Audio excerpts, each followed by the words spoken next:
Welcome back, everyone, to a much anticipated new episode of What a Fustercluck. I'm your host, Lolita Keys. You can find this podcast on Apple, Spotify, and YouTube. Please, as always, remember to like, to share, and to subscribe to What a Fustercluck on whichever platform you prefer to listen to this amazing podcast. Share it with your friends and your family. Whenever you hear something that resonates with you, I always appreciate it. I just got back from taking off some much needed time so that I could get through what was left of the summer with my kids before they went back to school. All the amazing and painful back to school shenanigans. I'm sure I'll do an episode on that. And also get through some family vacation time. We went up to Tennessee, which I love to do. I love to go to the mountains every summer and get my boys into a different climate, a different atmosphere. And I just love it so much up there. And I needed to totally unplug from work, from my podcast, this lovely passion project, but I missed it and I was super excited. There was so much going on while I wasn't online these last 3 weeks. I kept like making all these notes and sending things to myself. So I feel like today is going to be a brain dump of all the things that kind of struck my brain waves or hit my heart or whatever over these last several weeks, and just dive in and give you the Lolita spin and all the things that I've been thinking about, learning about, and sharing all of that content with you. So what happened while I was offline these last 3 weeks? I think the first thing that I'll start with that was probably shocking and much anticipated on my end, because I'm such a nerd about politics sometimes. No expert by any stretch of the imagination, but the older I get, the more I seem to care about it, was that Hunter Biden went on the Tucker Carlson podcast, which was a shocker. And I definitely tuned in and listened to that. So I'll give you my thoughts on that. There was also a clip floating around the internet where RFK Jr. Sat with Dana Bash for a CNN interview. And I'm probably going to send out the link for that when I post this episode. That was so incredibly painful to listen to on the part of Dana Bash, because I just, first of all, she is like so monotone. I sometimes wonder how these people get and keep their job, but that's neither here nor there. I guess, I probably shouldn't be throwing stones. It's not like my podcast is this major breakthrough, but I don't know. There's just something about just her tone and how condescending she comes across in her interview tactic. Oh, it was just so hard to watch. I could barely stand it. But anyway, I will share that, and I'll talk a little bit about how I felt about that particular exchange. And just, the things that are emerging about vaccines and vaccine safety for any of my skeptics out there who are looking for a balanced view of that. And also wanted to openly admit on the airwaves that I've done many episodes about this, and I still feel very strongly about this, but I did cave and get one of my sons an e-bike. He started middle school, and all of his buddies ride to school, and I want him riding to school with a group of kids, and they all have electric stuff. And so I caved and I got him one, and I'm super thankful that the school that he goes to implemented a safety program. So he did have to complete that before he could ride that bike to school. I think they just wrapped up with that this past week, if I'm not mistaken. And that's smart, and he's pretty good. And I just have to kind of let it go. I just have to surrender to 2026 and all of this technology. And I talked to my kids about it. I'm very open about how I feel about it. If I could ban all of these things yesterday, I would. But alas, now my child has one. So all I can do is pray and hope that he is a smart rider, and that people are paying attention out there when they are driving, so that these kids aren't out there getting in all kinds of shenanigans on these e-bikes and e-scooters. I did go with an e-bike. I ended up getting him a Go Trax. So if anybody's curious about which model I got him, I'm happy to share that, because, I did my research and I just thought, okay, if I'm going to get him something, I'm going to get him the bike, because in my mind, this is going to sound ridiculous, but I'm going to say it out loud anyway. I thought to myself, well, worst case scenario, God forbid something happens, he falls or he gets hit or something, terrible. At least there's a bike frame there, and one side of his body will be okay. Or at least I hope so. And so that's how my mind works. I'm that kind of ridiculous. Let's see. Also, major breaking news that happened while I was out was the Hayden Panettiere death, which they believe was a drug overdose, and her book and just the coverage on that and what that means in our society today. Um, a fun bumper sticker that I saw that I wanted to comment on, and also the chilling case that is major in the news right now. And guys, I'm honestly looking at my notes here. There was just so many things that happened that I wanted to talk about when I came back online. The last thing, of course, is the Clancy testimony. Clancy is the woman who is on trial right now for having murdered her three children by strangulation with an exercise band.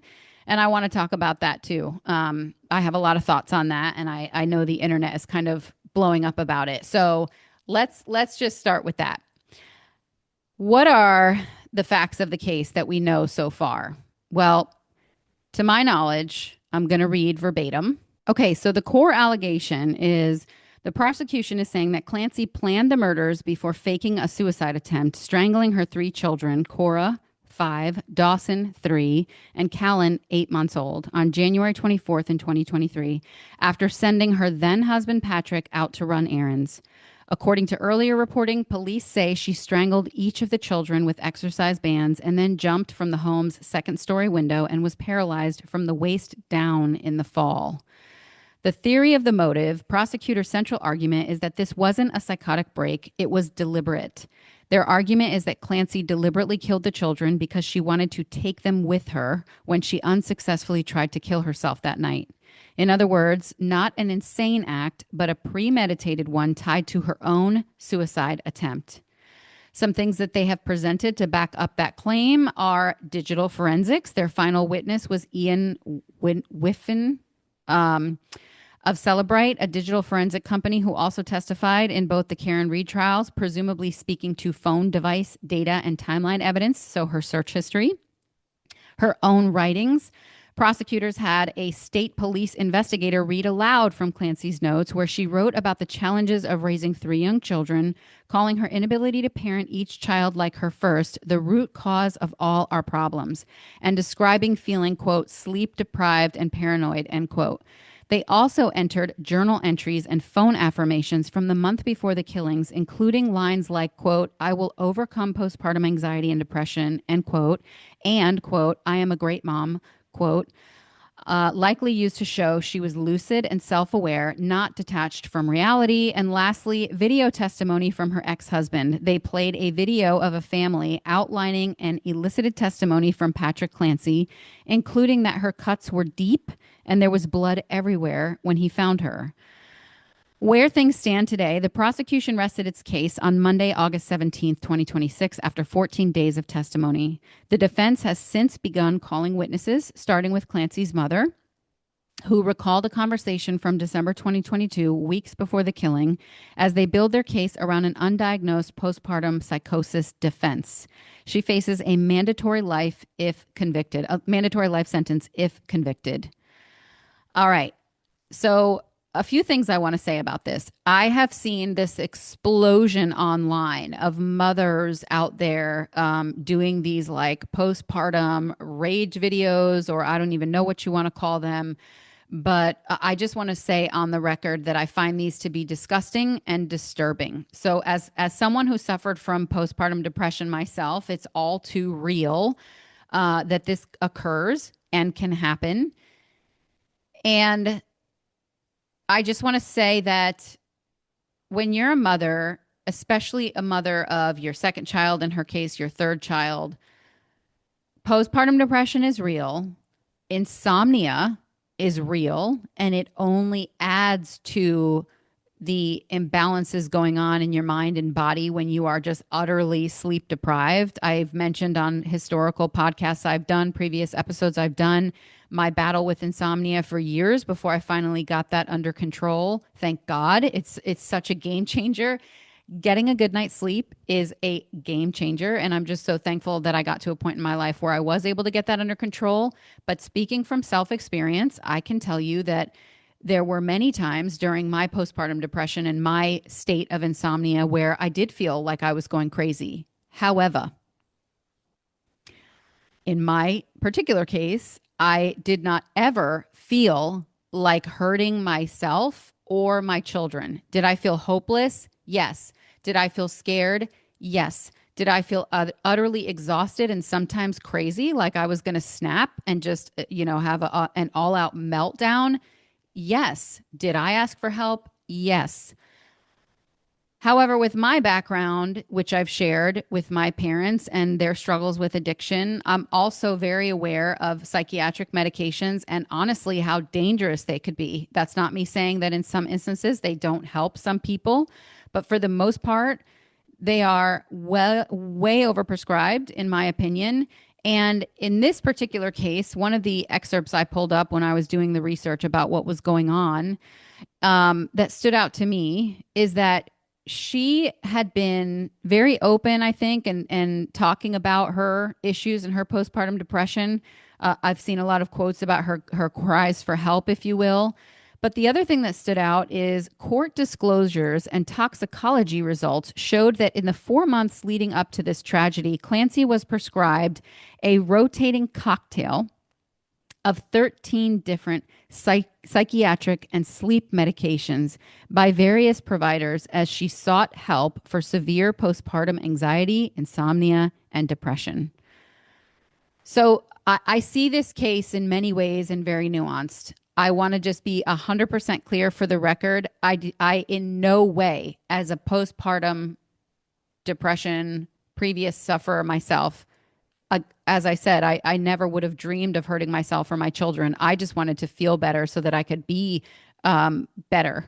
I could be a better mom. I could be a better wife, everything. I just wanted to feel better. I was so desperate to sleep and I was so desperate to not feel so sad and down in the dumps. But not once did I think of hurting myself or my children. And so I cannot relate to this at all. And I am, of course, vehemently against the actions that she took and could not ever dream of doing anything just so utterly horrible and disgusting and just unimaginable. It is wildly, wildly wrong. And I do believe that, yes, she should be punished, obviously. I also know what happens to people from experience in my own life with my own mother. I know what this cocktail of psychiatric medications looks like. I watched my mom go from the world's most incredible mom to totally catatonic.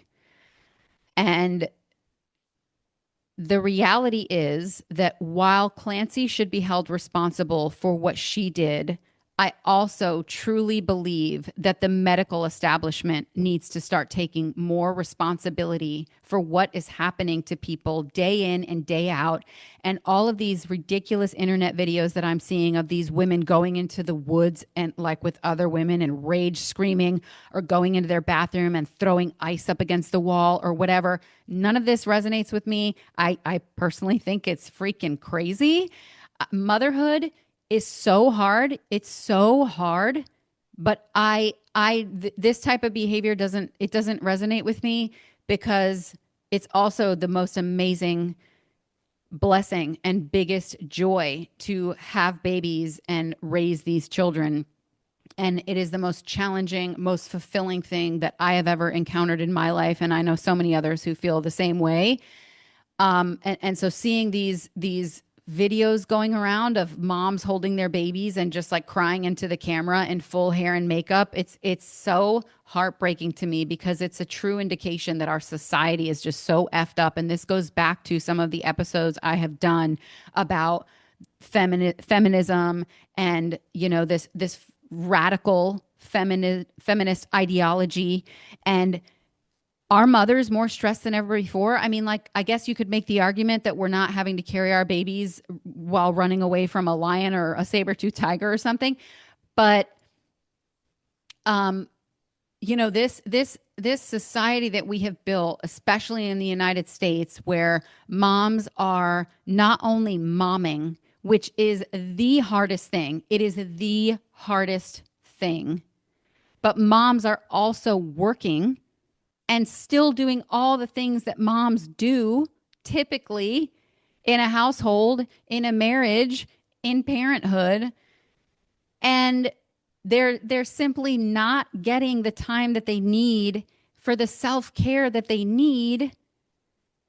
And so what is the first line of defense? Doctors are just trained to just take out that prescription pad. And I can only hope and pray that this message gets out there more and more, that we need less of that, and we need more of our society re-embracing the importance of motherhood, of having children, of being there for your children, of raising a family, of getting yourself outside and out of your like 8 to 5 cubicle and your dog of a commute or whatever it is, and being able to be more present as a parent, and being able to get back to a one income household structure where you don't have to be on food stamps just because only one parent has to work, but because it's a societal norm. And this isn't something that's going to happen overnight, but it can happen slowly but surely. We got here over many decades. We can certainly start to reverse it and hopefully get to a more balanced place in America and in other countries like America, because clearly our moms are losing their shit out there to the point where they're posting videos about it that are going viral on TikTok. And it's absolutely embarrassing and disturbing what is happening out there around something that should be one of the greatest joys in your life. Yes, of course, you should have your group of mom friends or parent friends. I know I do. And we can all bitch and complain about the difficulties of parenthood and how our kids can be pains in the asses. But like at the end of the day, we love our kids and everybody needs a space to go. But I don't know. There's just a level of this that just seems totally unhinged to me and completely psychotic. So what is the point of what I'm saying? Again, to be clear, whatever sentence she gets, obviously she deserves. There are 3 young, amazing, beautiful children whose lives were taken far, far too soon. Also, though, we need to acknowledge that there is a major problem. There is a major problem, most notably in this country, with the overprescribing of psychiatric medications, which many of them in and of themselves have suicidal ideation as a side effect, among many other things. And so it's just disgusting to me. It's disgusting to me that this is still happening in 2026, practically 20 years, more than 20 years since my own mother dealt with this same situation where she was just overprescribed medication after medication to just magically make her problems go away, instead of being told, exercise, eat right, sleep better, find a community, find a hobby that fuels you, find something, do something, not just like here's 13 different pills to basically numb you and then F up your brain to the point where you actually think it's okay to kill your own children and then take your own life. That's how bad things have gotten for you. And I would honestly go up against anyone who thinks that even off of that medication that she would have done the same thing. I would be hard pressed to believe that that would be the case. Now, maybe this woman has always been crazy and always been a little out there and had these types of tendencies. I don't know. But given what has been presented so far, her frequent cries for help and the fact that time after time, pill after pill was just prescribed to her in her state is sinful to me and should also be addressed. In other words, more than just her should be on trial here. Where are the doctors who are prescribing her this medication? Why do we not have better checks and balances in 2026 before prescribing this medication? I understand people can pharmacy shop. My mother did that too. I get it.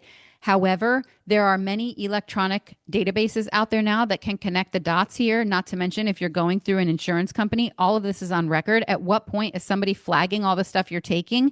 And maybe you're going to a pharmacy and you're doing cash pay. All right, well, I hate to say it, but maybe before doctors prescribe these controlled substances or these psychiatric medications, maybe blood work should start to be part of getting that medication. Maybe you should have to have blood work every 3 months to see what the hell is in your system, because this is it honestly enrages me. It enrages me that three children lost their lives, and the a potential cause of that could have been the fact that their mother was wildly over medicated to the point where she literally could not think straight. And so I do wonder what's going to happen here, especially on the defense side of the house, because when you're taking medications whose very side effects are suicidal ideation, amongst other things, I think there's a case to be made on the defensive side that supports exactly what I'm saying, which does not mean she should get off without any punishment at all. That's not what I'm saying at all. Obviously, she did the crime. But what I am saying is people need to acknowledge the fact that this is a problem. In no way, shape, or form should this be acceptable under any circumstance. And doctors need to get away from the prescription pad mentality and start to get back to life and better life choices. And also, speaking from experience, I know that it's not easy. I know that it's not easy. It's not easy sometimes to get the help that you need. It's not easy when you're having babies and they're little to do self care. None of this, it's not easy. It takes effort, but you got to do something. You've got to do something, even if it means sacrificing something else, like, I don't know, giving up getting your roots done so that you can pay for a babysitter and get out of the house and do something maybe without your kids, whatever it takes. And I'm not trying to simplify it. Obviously, it would take time to come up with these things, but I know there's a better way than what is happening today. So those are my thoughts on this Julia Clancy situation. And I'm just disgusted with the system, and I'm disgusted with all these crazy ass mothers that are online making motherhood seem like it's the biggest curse, and they just don't know what to do, and they have to go into the woods and scream with a bunch of their, like, psycho friends. Like, just get together with some other moms and like bitch about it at the park while your kids are playing. Is this what we're doing now? We're throwing ice into the shower and like screaming into the ether. I mean, whatever. I've screamed into a closet or two, I guess, in my day, but I wouldn't post that shit on the internet. Okay. That's kind of where I'm at. If you need to go scream into your pillow or scream into the closet or go out into your backyard and scream into the air just to like get it out of your body so that you're not doing obviously harm to your kids, then do what you need to do. But like, don't fucking post it on the internet. Okay. It's gross.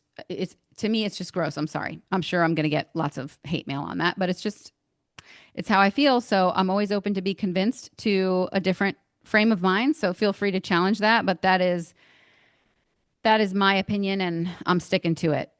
All right, let's talk about the bumper sticker I saw. Let's shift gears. This is another thing that I saw it, and in my mind, I'm like, is this where we are? So I almost took a picture of this car and posted it on the internet. I would have grayed out the license plate because I'm respectful like that.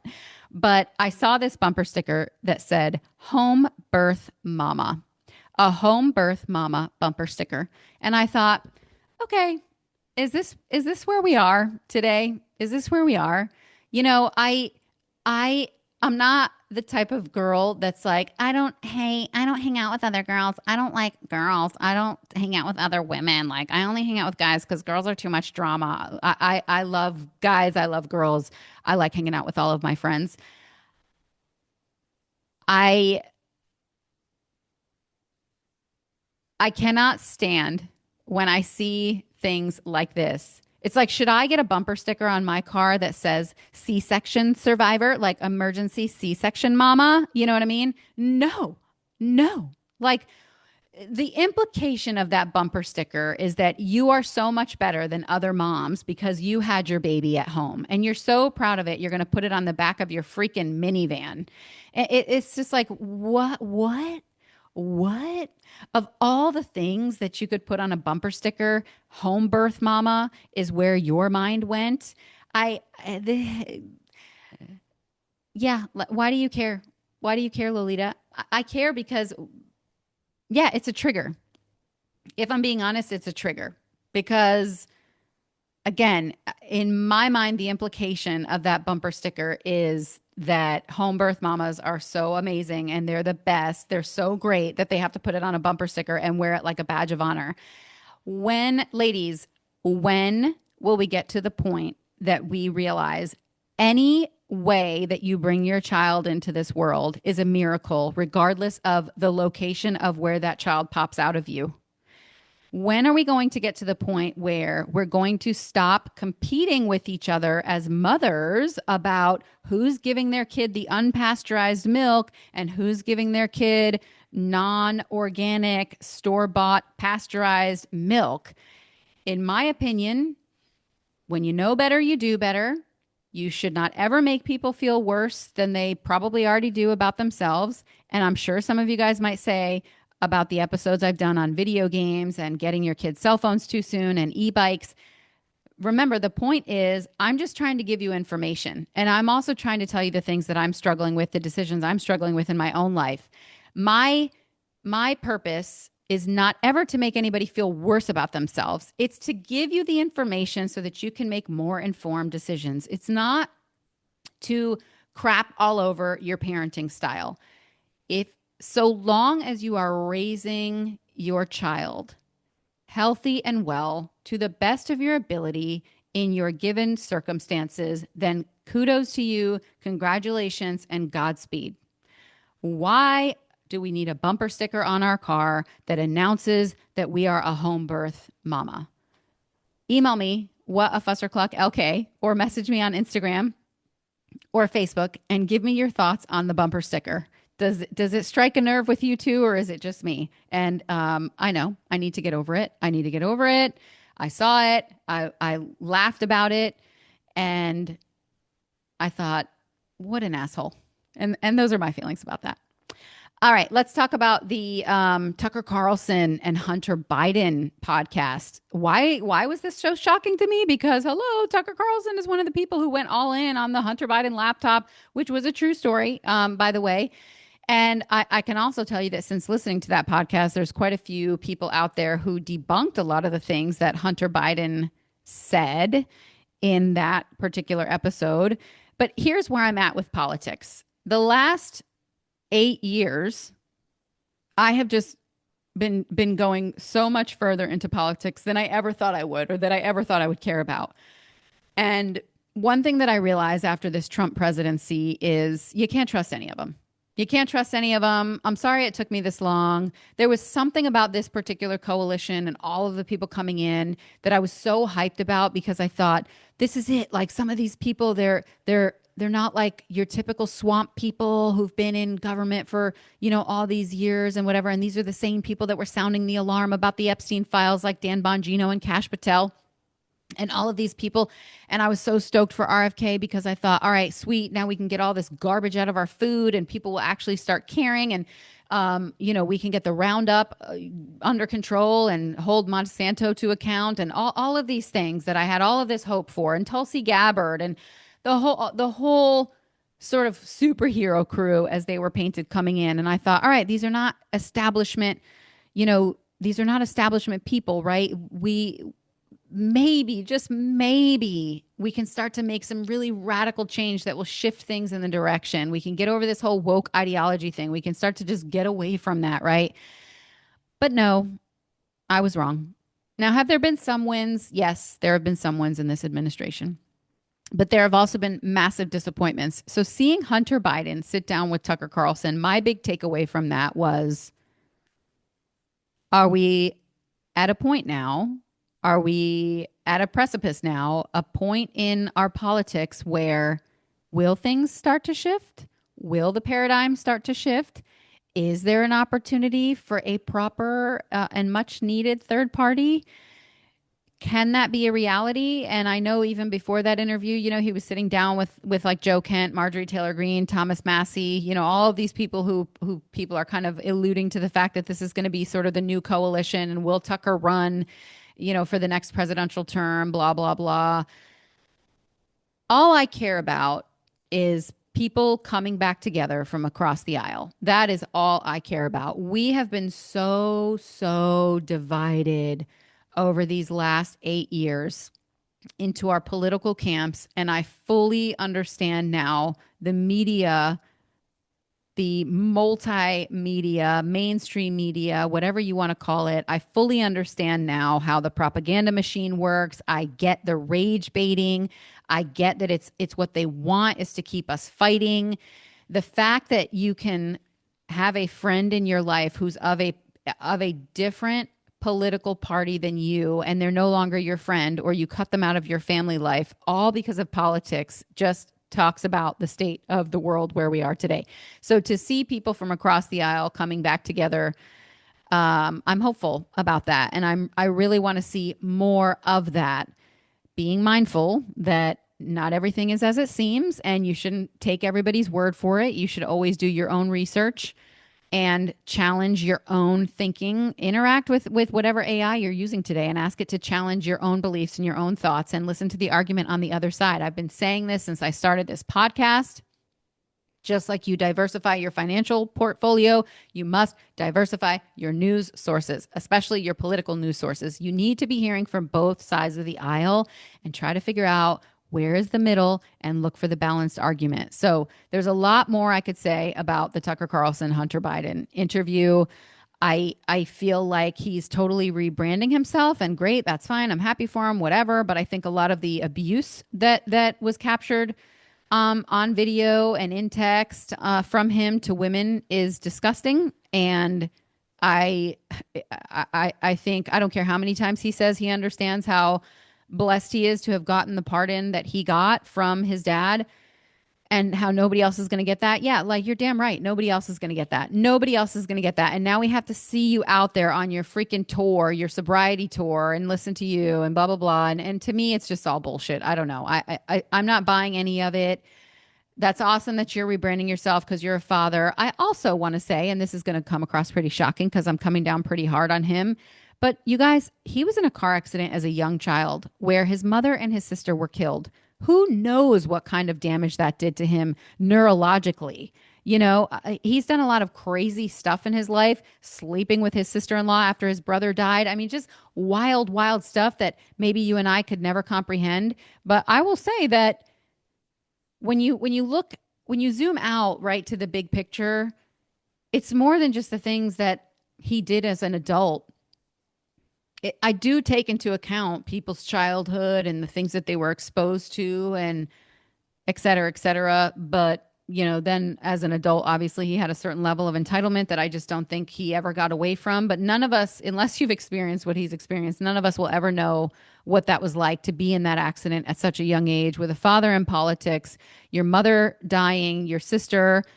Again, who knows what kind of injuries he sustained and what kind of long-term damage that did to him in his body at the age that he was at the time of that accident, and just how that transformed his life. So a part of me has empathy for him, but another part of me is just like, all right, this all just feels and seems very unfair given your circumstances compared to most people's.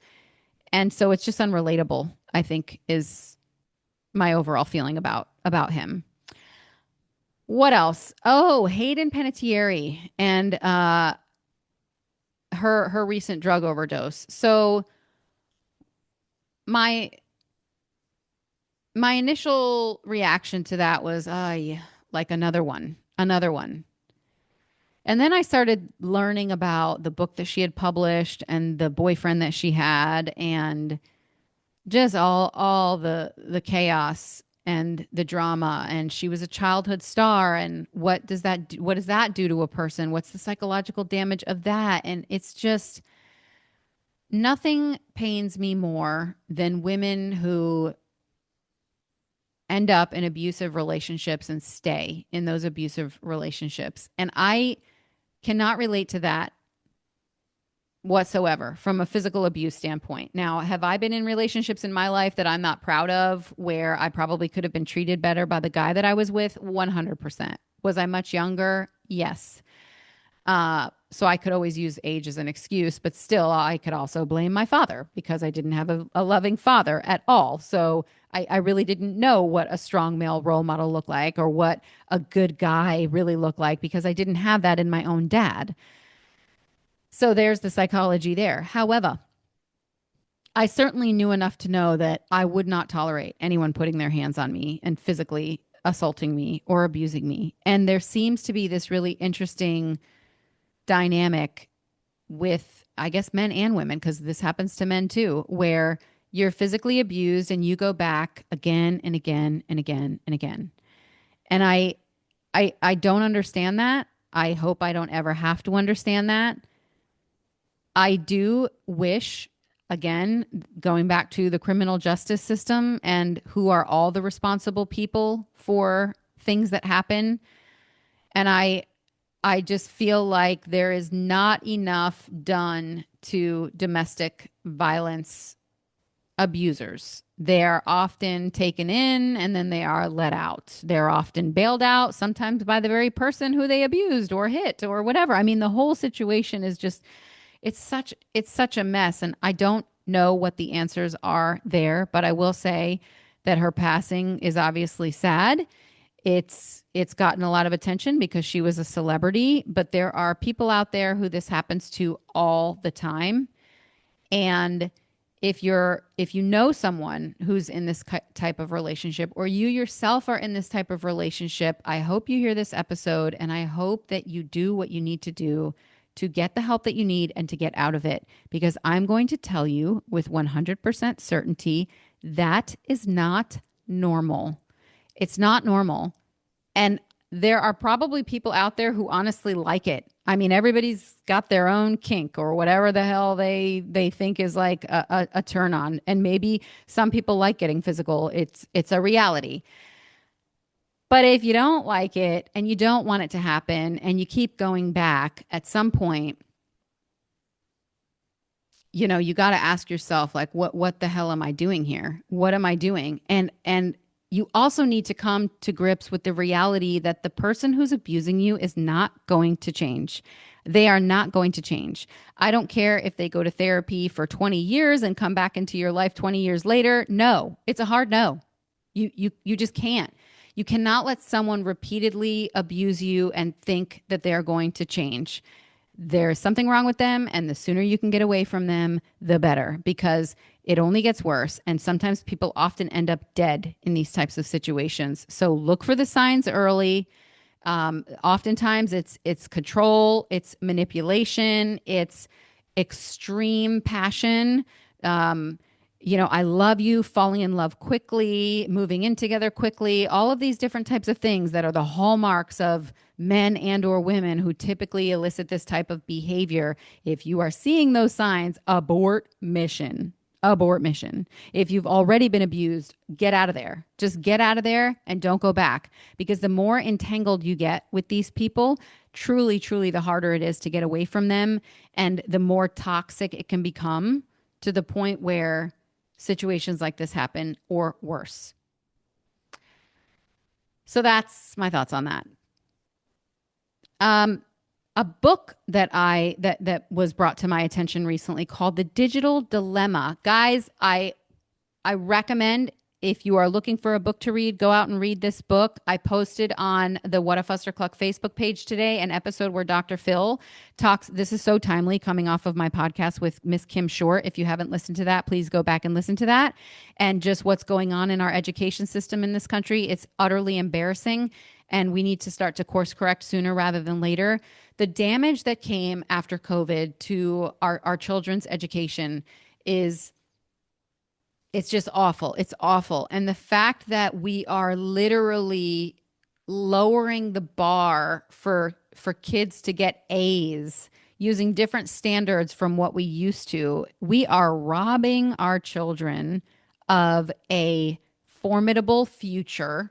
We are graduating kids from high school with 4.0 averages. This is on record, with 4.0 averages, who need to get placed into remedial math by the time they get to college. What are we doing? What are we doing? Have we just thrown in the towel because we're waiting for the machines to take over? Is that what's happening? We're just going to push these kids through schools so that the schools get all the funding that they need, and we're going to pretend that they're all straight A students, and they get out of school and they can barely read. And if they can read, they can't comprehend what they're reading, or they can't do basic math to the point where they're being put in remedial classes. It's like red flag after red flag after red flag. Please go back and listen to that episode with Kim Short. If you're just curious about how to get involved and you don't want to listen to the full episode, I recommend you listen to the full episode, but you can always kind of go towards the end a little bit where Kim gives her tips about how you can get involved even at a micro level, because the more parents that get involved, the more parents who become aware, the more empowered we are, the more we can start to demand changes at the state and local levels, because this is getting totally out of hand, totally out of hand. And so this book, The Digital Dilemma, uh, I'm sorry, it's not Digital Dilemma, y'all. It's Digital Delusion. Digital Delusion. Let me correct the record. Please do not buy The Digital Dilemma. Buy The Digital Delusion. This gentleman goes on, he just does all of this amazing research about what has also been happening in our school systems since we introduced technology into the school system. And it's not to say that it's all bad and that you should burn your kid's laptop. There are ways to implement this technology where you are still letting the child do the critical thinking, create the memory banks of the stuff that they are learning in school, amongst other things. You guys got to buy the book. That's all I'm going to say. The Digital Delusion. And just start to understand what's happening in your kids' school with tech and what the pros and cons truly are, and talk to your schools, talk to your kids' teachers. And if you are in one of those school systems where they are really overusing and over abusing the technology to the point where it is causing these learning deficits in children, please read the book, arm yourself with the knowledge, and get in there and start talking to your teachers. Get in front of your school board, start to get an army of moms together. It's amazing. It is amazing what an army of mothers can accomplish when they put their minds together and they advocate for their babies. Okay.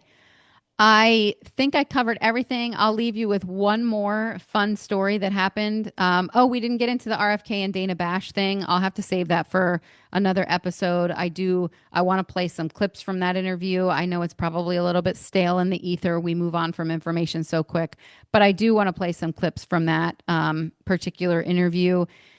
If you are a parent out there struggling with whether to vaccinate your child or not, there are several books out there. One that I recommend is The Vaccine Friendly Plan.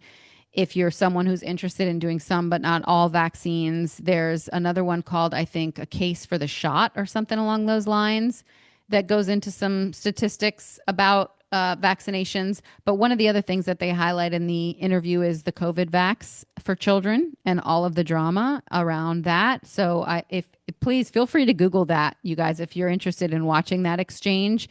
It's RFK talks vaccines, measles in an interview with CNN's Dana Bash. And the last thing that I will bring up today is, you guys, these squishies. Nidos is a brand name among many others. So I went to Target the other day to pick up an order because my son needed some back to school stuff, and he goes to school a little bit later in the day now that he's in middle school. So I thought, all right, let me get there right when they open. I'll get his stuff and I can get it in his backpack before he's out the door. And I walk inside and there's this huge line of people waiting in line for squishies. One of them I knew. So if she's listening to this, shout out to you.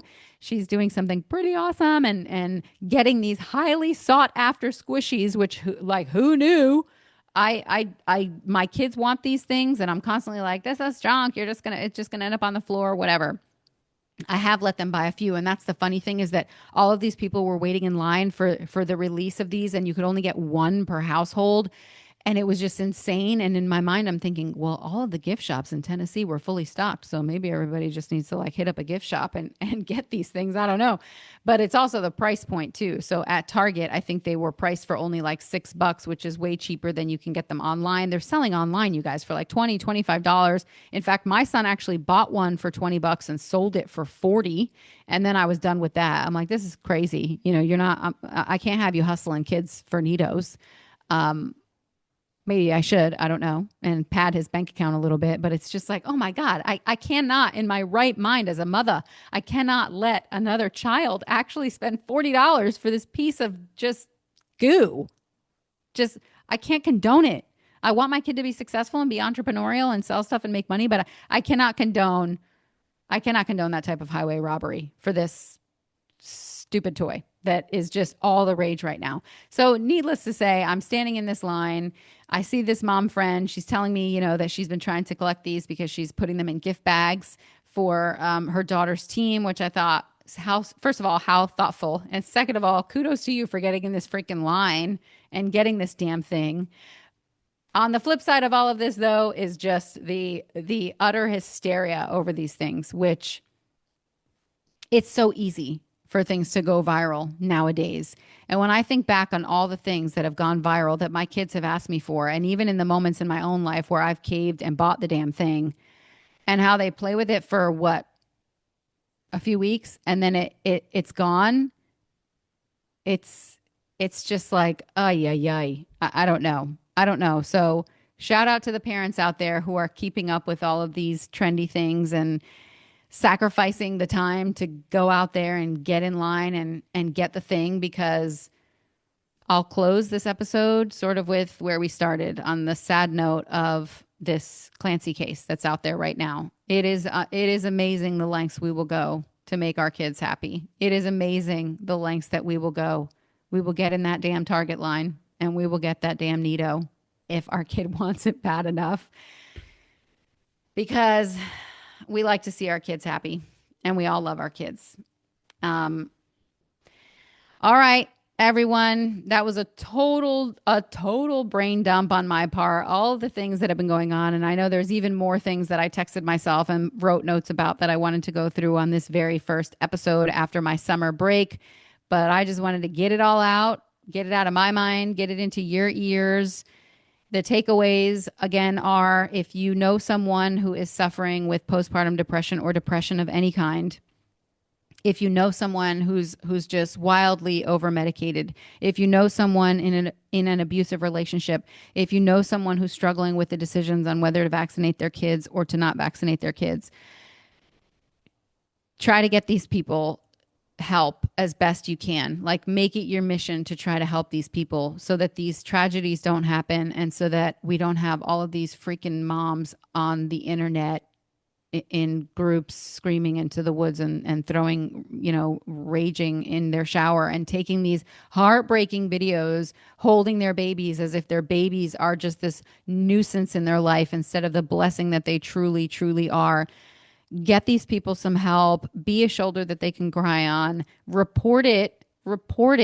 If you see that this is happening, a friend who's being abused. Guys, as someone who went through sexual harassment when I was younger in my career by this disgusting old man dentist who was just absolutely shameful, as someone who's experienced that and really been like that deer in the headlights of what do I do? Who do I tell? Who will listen? Who will believe me? I mean, just the myriad of emotions that you go through, it's crazy. But I know that support is what people need in situations like that. And I know that reporting people that are perpetrating, right, the abusers, and also, again, raising the red flag if you know that someone is being wildly over-medicated, it's not good. It's not good. And I would rather lose a friend to telling the truth or trying to get them help than keep them as a friend and continue to witness them being abused in one way, shape, or form. So I will end with that. What a Fustercluck, available on Apple, Spotify, and YouTube. If you would like to send me ideas for show topics, please email me whatafusterclucklk@gmail.com. If you're interested in coming on and sharing a story or talking about something that's helped you in your life, also send me an email, whatafusterclucklk@gmail.com. My biggest issue with trying to get people scheduled on the podcast, honestly, guys, it is scheduling. This podcast, again, it's my passion project, but it is certainly not my full-time job by any stretch of the imagination. So I can only record during certain times. And that's really become my biggest blocker to getting more guests on the show. I'm just being completely honest about that. I would love to have conversations with just about anyone, anytime, anywhere. But unfortunately, my schedule just doesn't always allow for it. So I do look forward to getting more people on. It's just a matter of working it out with my schedule, and when the time is right, it will happen. In the meantime, of course, I love talking to you. So keep those emails coming. I'm excited to be back and bringing more episodes and more content. share, like, subscribe, Apple, Spotify, and YouTube. Until next time, thank you for listening.